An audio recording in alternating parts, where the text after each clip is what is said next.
नमस्कार दोस्तों, मेरा नाम है प्रदीप चौहान। बात समझनी है तो पूरी सुननी होगी।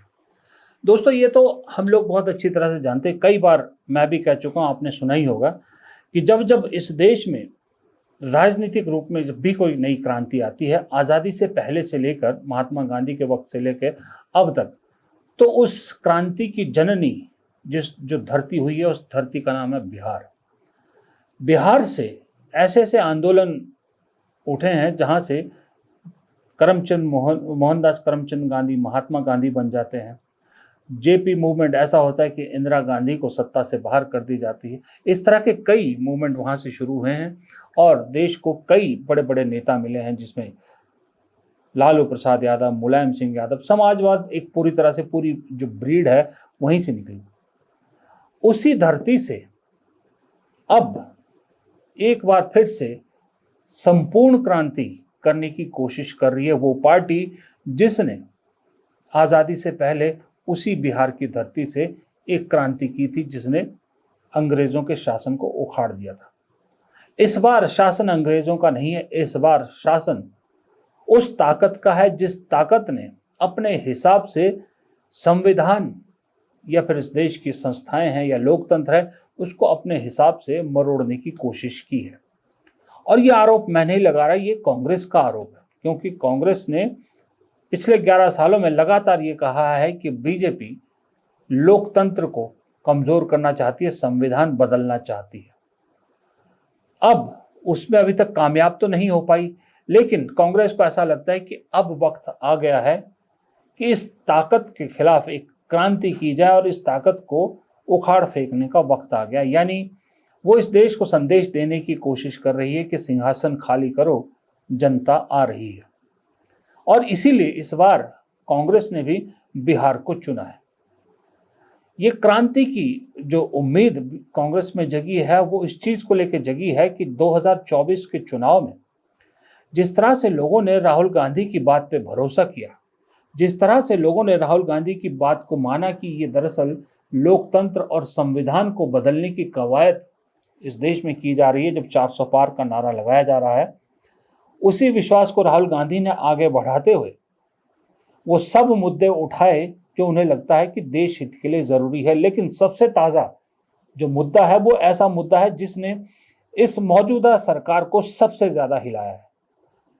इस एक मुद्दे ने, जिस मुद्दे का नाम है वोट चोरी, इस वोट चोरी के मुद्दे ने मोदी और उनकी सरकार को जितना कमजोर दिखाया है, उतना कमजोर मोदी जी कभी पहले नजर नहीं आए थे।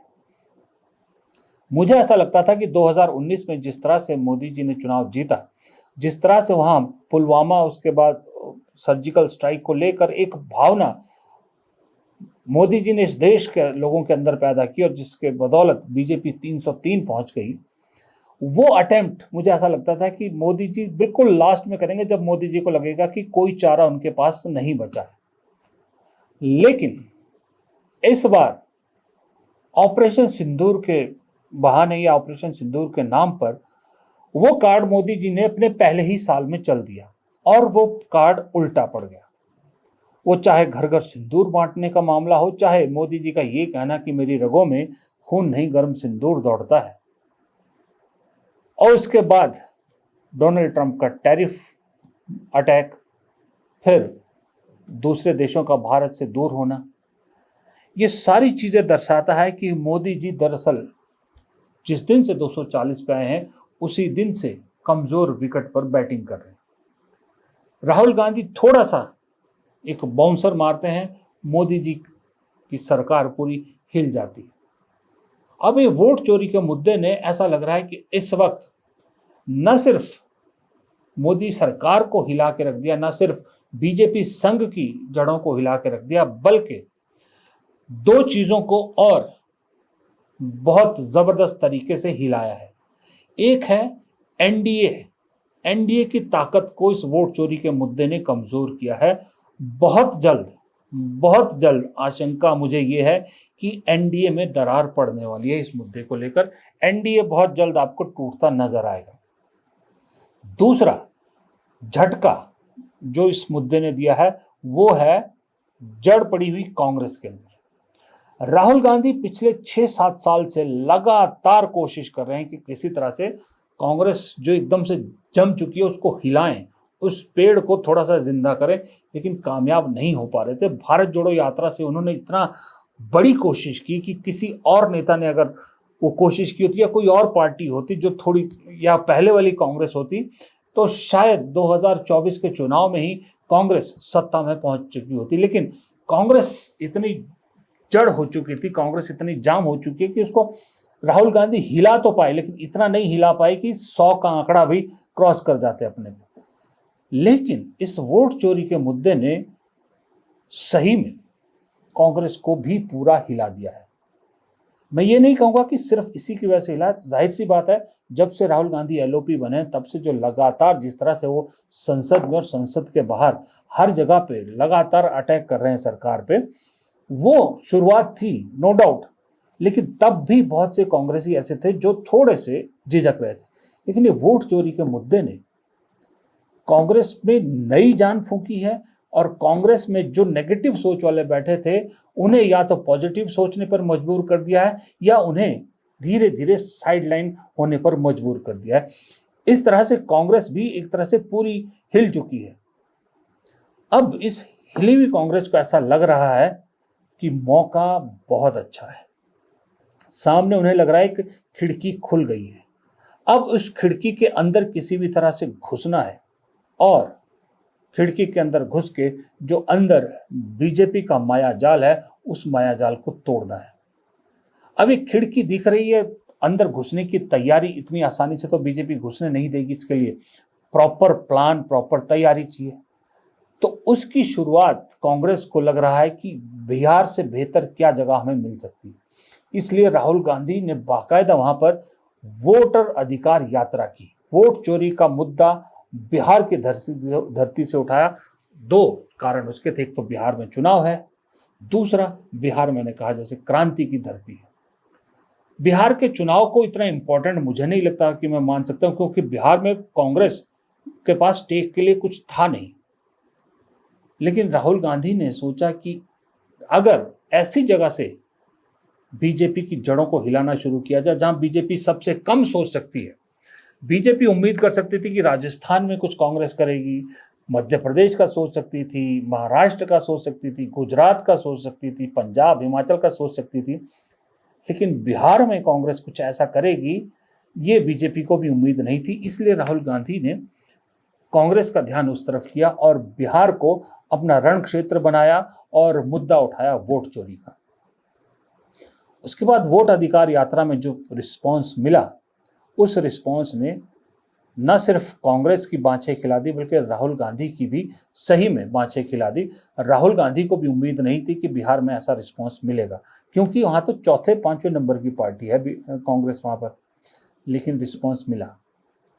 अब उस रिस्पांस को कैश ऑन करने के लिए कांग्रेस एक ऐतिहासिक कदम उठा रही है। वो ऐतिहासिक कदम है कि पहली बार आज़ादी के बाद पहली बार 24 तारीख को पटना में सीडब्ल्यूसी, एक्सटेंडेड सीडब्ल्यूसी की बैठक हो रही। इस बैठक में न सिर्फ शीर्ष नेतृत्व आएगा या सीडब्ल्यूसी के मेंबर आएंगे, बल्कि देश भर से मुख्यमंत्री, एलओपीज, पार्टी अध्यक्ष, पार्टी प्रभारी, ये सब आएंगे। बिहार में सदाकत आश्रम जो दफ्तर का नाम है, मुझे अच्छी तरह से याद है कि तकरीबन 8-9 महीने पहले, 10 महीने तक आप में से जो बिहार से देखते हैं वो मुझे मैसेज करते थे अपने अपने इलाके से कि सर यहाँ कांग्रेस के दफ्तर में ताला लगा रहता है, सर यहाँ कांग्रेस के दफ्तर के लॉन में घास उगाई है, झाड़ियाँ उगई है, कोई दरवाज़ा नहीं खोलता, कोई दफ्तर में नहीं जाता, सदाकत आश्रम खाली रहता है, शांत रहता है, कोई उधर फटकता नहीं है। उसी पटना में, उसी बिहार की धरती पर कांग्रेस इतना बड़ा आयोजन कर रही है, तो इसका मतलब ये है कि अब मुझे उम्मीद है कि जहां वो ताले बंद हुआ करते थे वो शायद ताले खुल गए होंगे। अब आप में से वो लोग मुझे मैसेज करके बताइए, क्या आपके इलाके में कांग्रेस के दफ्तरों के ताले खुले या नहीं खुले। अगर नहीं खुले हैं तो बताइए, वो भी एक फिर कॉज ऑफ कंसर्न है कि भाई आप ऊपर ऊपर तो सजा रहे हो, पैकिंग तो बहुत अच्छी कर रहे हो, अंदर तो माल अभी भी सड़ा हुआ है। ये बताना भी ज़रूरी है, ये उजागर करना भी ज़रूरी है। और अगर आपके दफ्तर के यहाँ ताले खुल गए हैं तो फिर वो भी बताइएगा। अब उस दफ्तर के ताले खुलने का मतलब ये है कि बेशक कांग्रेस बिहार में 55 सीट पर चुनाव लड़े, मैं नहीं चाहता 70 सीट पे लड़े, फिर वो एक जो महागठबंधन में फ्रैक्शन डलने वाली बात हो जाएगी। बहुत से नेता कहेंगे 70 लड़ो, 80 लड़ो। कांग्रेस में ज़रा जोश बड़ी जल्दी आ जाता है, ओवर कॉन्फिडेंस बड़ी जल्दी आता है। मेरे हिसाब से कांग्रेस को 50 से 55 सीट पर लड़नी चाहिए, और उस 50 से 55 सीट में से अगर 35 सीट कांग्रेस जीतती है, क्योंकि कांग्रेस खुद कह रही है 27 सीट तो हमारी श्योर है जीत रहे हैं, तो थोड़ा और जोर लगा के 35-37 सीट जीत जाती है 50 सीट में से, तो इससे बेहतर परिणाम बिहार में कांग्रेस के लिए हो नहीं सकता। और ये सिर्फ ना कांग्रेस के लिए बेहतर रहेगा, पूरे महागठबंधन के लिए बेहतर रहेगा अगर कांग्रेस ऐसे नतीजे लेके आती है। एक चीज़ याद रखिएगा फिलहाल अभी क्यों, कि बिहार में जितनी कांग्रेस की सीटें बढ़ेंगी, जितनी मजबूत होगी, उतनी ही बीजेपी कमज़ोर होगी, क्योंकि वहाँ आरजेडी जेडीयू मजबूत थे। नो डाउट ये दोनों पार्टियां उगी कांग्रेस के वोट पे, लेकिन हाल फिलहाल में कांग्रेस के वोट का नुकसान अगर किसी को हुआ है, कांग्रेस का वोट जिसने खाया है वो बीजेपी है, वो ताज़ा शिफ्ट हुआ हुआ वोट है।